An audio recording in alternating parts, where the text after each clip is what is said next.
Hello friends, welcome into another video. I'm DasFood, and today we are well and truly going to do something a little bit different. So normally I make a lot of essay style videos where I say, hey, here's this thing about the game and here's how I'm feeling about it.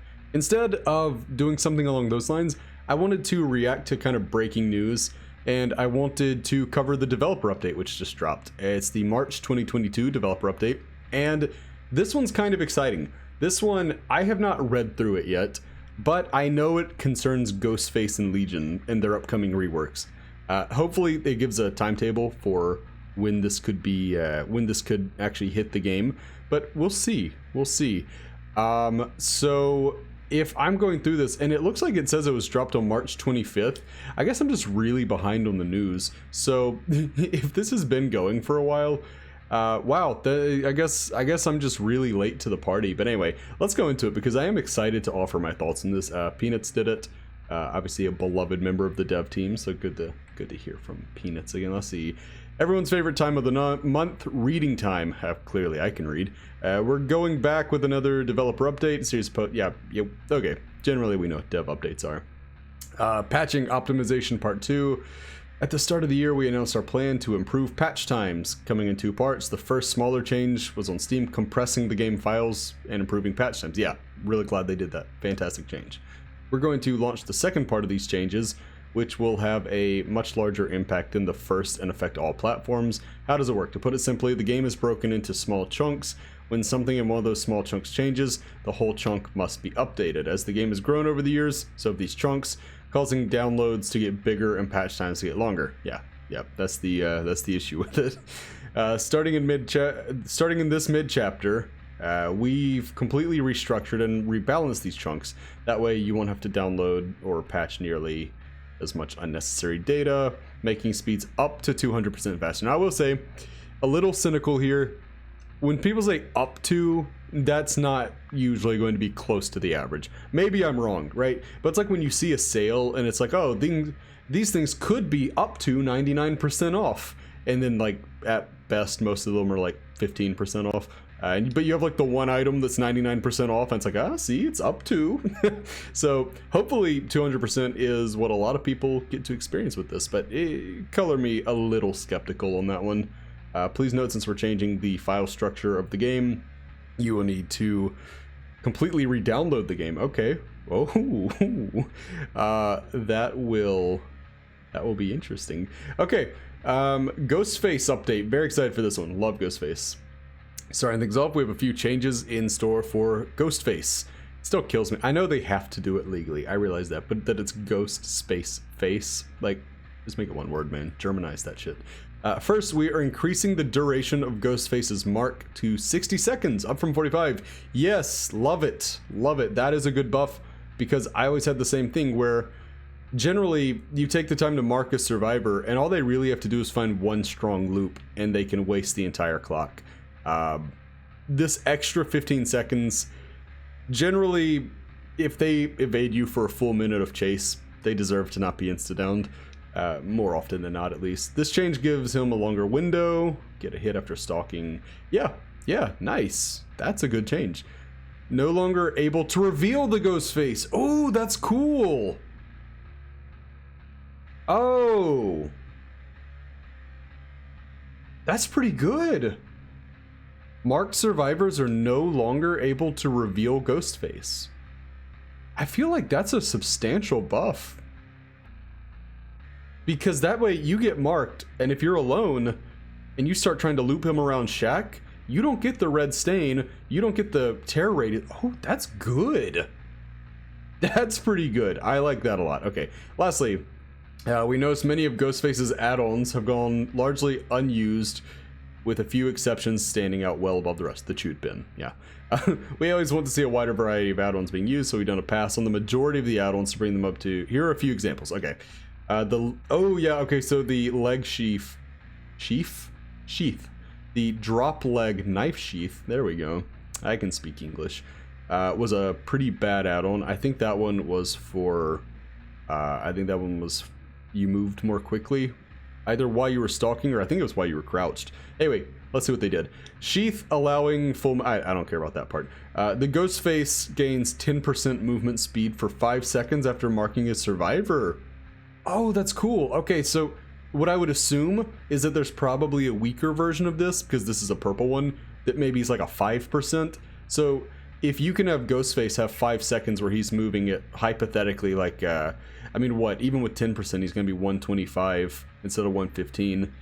So if you get like another 5%, it becomes a 130 movement. That's cool. That'll be a very fun add-on. Doesn't seem like it's OP either. Olsen's wallet, yeah, we don't, the descriptions, I'm more about how they actually work. Breaking a pallet or a wall immediately recharges Night Shroud. That's good. That's a good add-on. I'm actually kind of surprised it's green. I thought that would be more rare, but that's awesome. That's a really good add-on. I think you'll see that will almost entirely replace the chewed pin. I think that it's a similar thing, right? Get your power back sooner, but this time you get to force it when you want it, which is kind of nice. I mean, assuming you have a pallet to kick. But anyway, that's a good change. Really, really positive. Nothing OP, nothing that, like, as a guy who, again, I'm a survivor main at this point, nothing that I'm like, oh crap, I'm gonna hate playing against this. It just seems fun. It's quality of life and making Ghostface a little more viable. If only I had read all this before doing my most fun to play as and against list. But next up, Legion. Legion needed it even worse than Ghostface, so let's see what they say here. After all these years, the Legion has remained one of the more frequently used killers, and it's easy to see why. Sometimes you just want to go fast with a knife. Yeah, stabby stabby. That's what I said. When I did my video on the most fun killers to play as, I said, I can't give you a reason for why I'm putting them in the fun category. They just are. That's why these changes focus on making the Legion faster and knifier. Let's go. That's cool. In all seriousness, the first of our changes is centered around chaining together hits. Being able to string together multiple hits on different survivors is something that is core to Legion's design. So to help them do that, we give them a stacking 0.2 millimeters, I would think. I'm American, I'm so sorry. Speed boost for each survivor they hit during Feral Frenzy. Ooh. This will make it easier to close the gap as you switch targets. Additionally, a 5th hit will end your frenzy and put... This is huge. The 5th hit will end your frenzy and put a survivor into the dying state. This means survivors can no longer be apathetic about Legion's power. They have to actually try to avoid letting him get those easy tags, because right now, when I face a Legion, unless I have enough distance that I know I can get to a safe loop and keep them busy long enough that they just completely waste their power and their time, I just let them hit me. I do not care about it. But with this, they get a lot scarier, and the duration add-ons become a lot better. Next, we've lowered the post-Feral Frenzy fatigue down to 3 seconds from 4. Nice! Crucial part of the Legion's power, preventing them from canceling and immediately with the basic. Yeah, non-lethal aspect of their power. Yeah, obviously. We found that lowering the duration to 3 felt much better to play with, but also kept it feeling fair from the survivor's POV. To ensure that fatigue doesn't get out of hand, we've reworked any fatigue add-ons. I figured they were going to have to do that. Since the 2 strongest ones were added to base kit. Recharge to start as soon as it ends rather than after the fatigue. Nice! Yeah, that just reduces the cooldown. That's good. And last, add-ons. We've reviewed each of Legion's add-ons. Some will receive a number of tweaks, while others will get entirely new effects. We want to shine a spotlight on the various mixtape. Yeah, so this is cool. I saw this, right? Hold up. I like how all of my videos are like Drew Gooden. I like how they're just all Drew Gooden. Hold up, let me turn this up so you guys can hear it. Otz was at the end. That was Otz. So this is cool. Listen to this new chase music.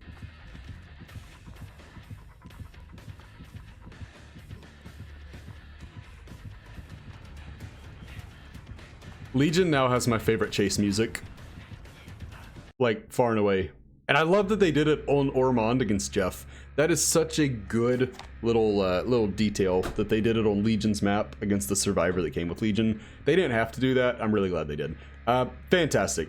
Very, very excited for both of these. And, you know, I made the joke like, oh, I'm the guy that goes negative.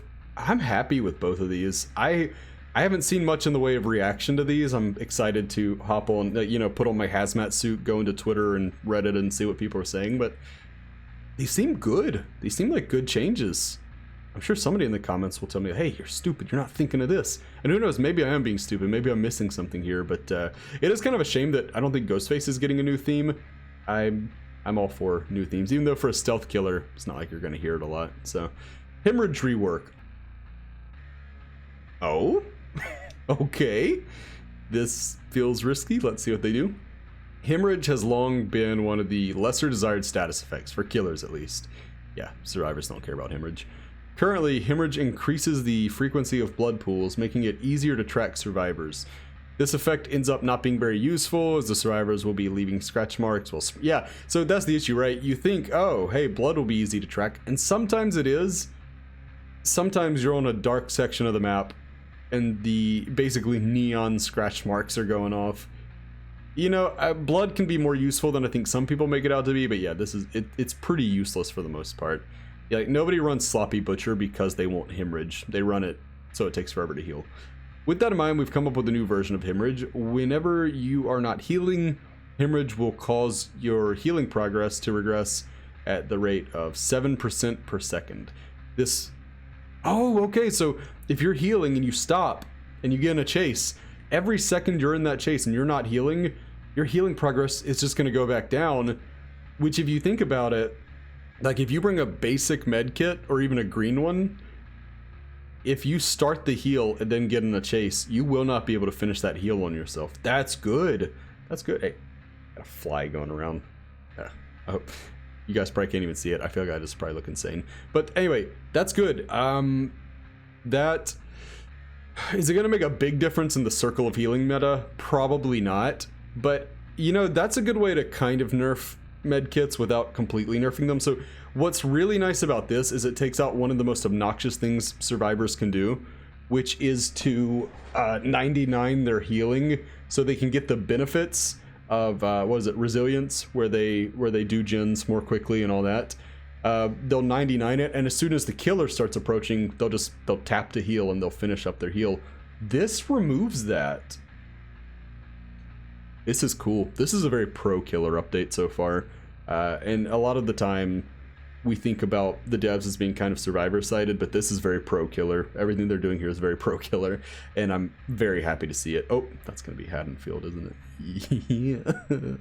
Okay, updated difficulty ratings. Oh, thank goodness. This is one of those quality of life things where, like, I always just feel so bad.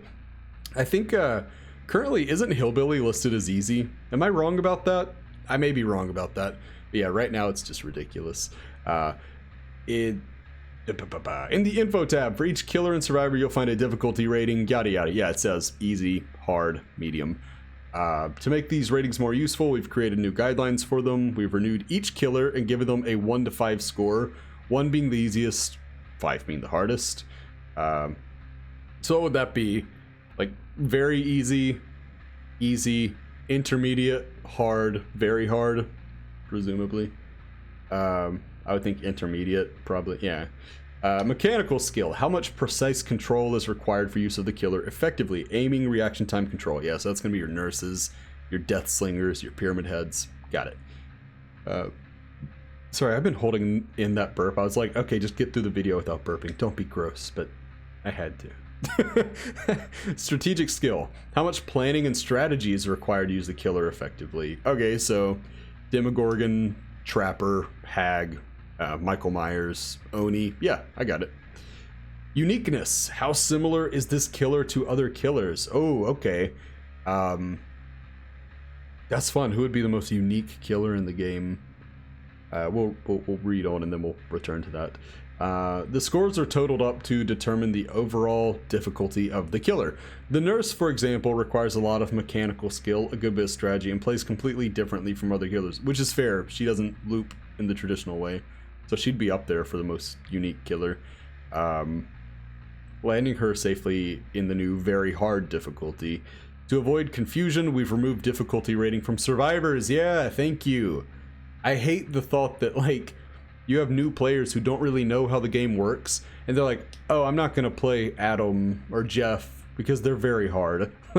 You know, that's just, it's so silly that they ever did that. I understand it. It's an understandable mistake, but yeah, I'm glad they're just removing that. Had no fun update. Okay, it's become a tradition for each dev update to be followed by a Haddonfield Rework win. And by the way, if you're one of those people, I blame you for this. Having this map be out of the game has been one of the happiest periods of my DBD life. I have been so glad not to have to deal with this stupid map. This is going to be the only part of the update I don't like, I figure.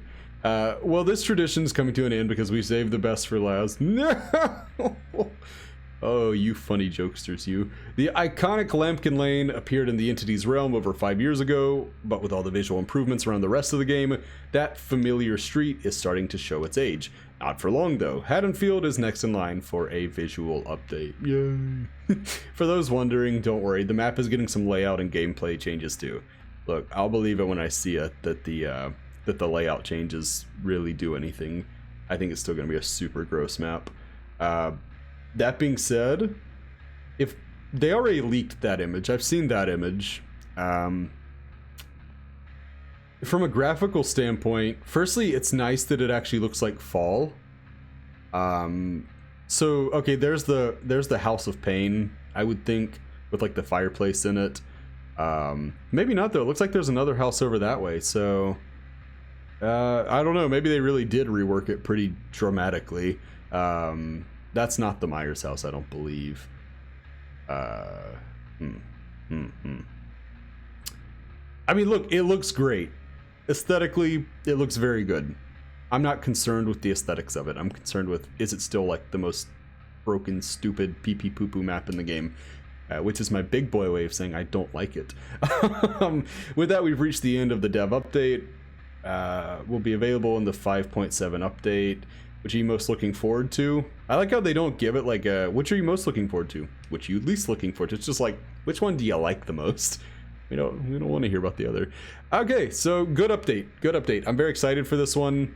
We'll look at some pretty Haddonfield pictures while we wrap this up. But yeah, very pro killer update. I love, here, let me scroll up. The Hemorrhage Rework is great. The difficulty ratings is a fantastic quality of life thing. Legion's new theme is awesome. The Legion reworks are more interesting than the Ghostface ones, but I'm more quick to say that the Ghostface ones are better in the sense of, not better, I guess I should say they're safer. I don't think anyone's going to be angry with anything happening with Ghostface here. These are just good changes. For Legion, we'll have to see, but I think it's entirely possible that maybe they get out of the D tier with this one. Legion has lacked lethality for a long time, so adding lethality to their kit is, that's a chef's kiss moment. But that's gonna do it for me. What do you guys think of this one? Are you feeling this new update? I feel like, look, this is a reason for positivity. This is a good dev update. This one really is promising. I'm looking forward to it. But hey, look, if I'm crazy, if I'm wrong, let me know. You know, I mentioned that they don't put the what do you like the most, what do you dislike the most. Let me know. What really grinds your gears about this video or my face? What grinds your gears about my face? Is it that the mustache doesn't really meet up in the middle? Because me too. That's gonna do it for me. Actually, before I do the until next time thing, I did want to drop this in at the very end. Not a big thing, not a major thing, but I do have a new Twitter account. I used to advertise a different one, which I've decided to make my personal one. I'm just gonna close it off. It's not, it's not for the public, but this is going to be one, which I'll put the thing on the screen. It is at DasFood Gaming, and this is going to be one where I try to be a lot more active. So if you want to know, hey, is a stream canceled? I'll mention it there. What do I think about things in short little bits? I can comment there. So basically, using Twitter, right? I hate social media. I've been very open about that, but I'm trying. I want to connect more with you guys. So we're going to do that. Feel free to swing by and give that one a follow. But I think that's going to do it for me. So until next time, I've been DasFood. Bye, friends.